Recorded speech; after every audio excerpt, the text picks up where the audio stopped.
বিবেক জাগ্রত করে naked post করে আমরা বাদ দিয়ে দিই। মামলায় প্রতিকার নয়, আপনার বিবেক আমার বিবেক হলে মেইন। একটা স্পিড ফিরে পেয়েছে ইতিমধ্যেই।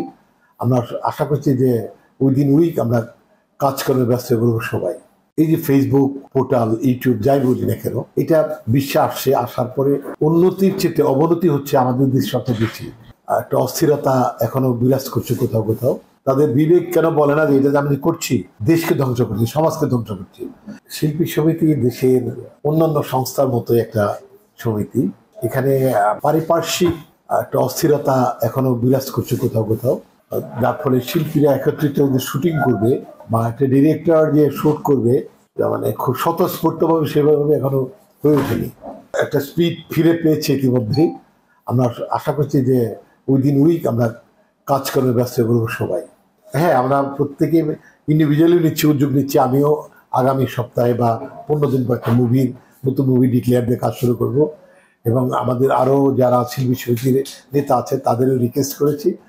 আর সম্মিলিতভাবে যেটা হওয়ার কথা, সেটা আমার সেক্রেটারি অসুস্থ ডিপজল ভাই, ওনাকে আমরা ধরেছিলাম যে উনি অন্তত বছরে 4-5টা সিনেমা উনি করবেন, সেরকম একটা প্ল্যান ওনার সাথে পাস হয়েছিল। সেটা শুধু ওনার শারীরিক উন্নতির পরেই আমরা সেটাও শুরু করব।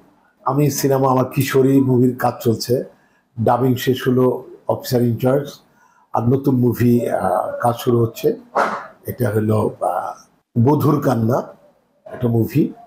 এটা কাজ শুরু হবে খুব শর্টলি, আমরা আশা করছি যে শুরু হবে। আর ওয়েব সিরিজ হচ্ছে, একটা ওয়েব সিরিজ আমার শেষ হয়েছে, পুলিশ স্টেশন।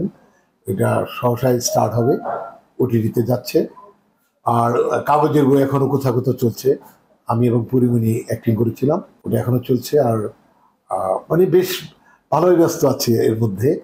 আর স্পেশালি যে কারণে আপনাদের একটা রিকোয়েস্ট করবো, সেটা হলো এই যে ফেসবুক, অনলাইন, পোর্টাল, ইউটিউব যাই বলি না কেন, এটা বিশ্বে আসছে, আসার পরে উন্নতির চেয়ে অবনতি হচ্ছে আমাদের দেশ সবচেয়ে বেশি।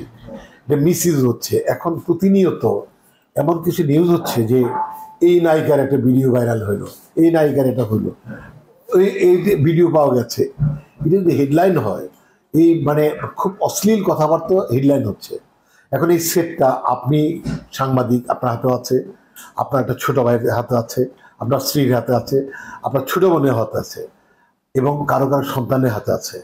তাহলে এই হেডলাইন আমরাই তো অপ্রস্তুত হই। এরা যারা করে তাদের বিবেক কেন নড়ে না? তাদের বিবেক কেন বলে না যে এটা আমি করছি দেশকে ধ্বংস করছি, সমাজকে ধ্বংস করছি? এই সমস্ত সেক্সুয়াল কথাবার্তা উপেন দিয়ে দিচ্ছে, আবার ভিডিও দিয়ে দিচ্ছে কারো কারো, আবার কিছু কিছু কপি করে এনে এআই করে অশ্লীল ছবি টবি চালিয়ে দিচ্ছে। এটার সমাধানের দিকে যাওয়া উচিত।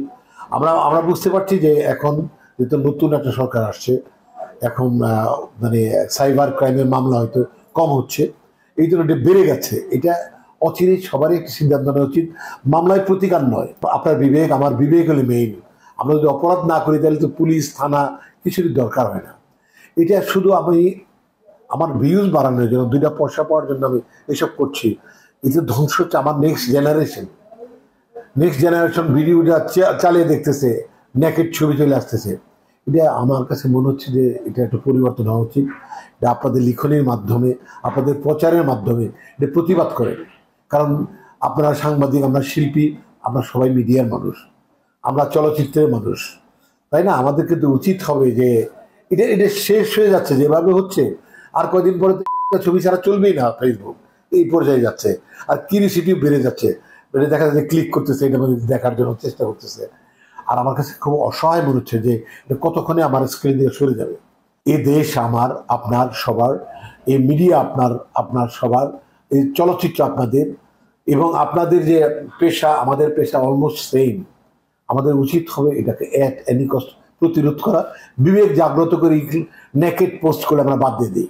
আর মন গড়া কোনো পোস্ট দিয়ে এর সাথে এর প্রেম, এর সাথে এর বাচ্চা হয়ে গেছে, এগুলো না বলি। এগুলো বললে এটা শেষ, যারা পোহাবে তারা কিন্তু আমাদের নেক্সট জেনারেশনকে আমরা ধ্বংস করে যাচ্ছি।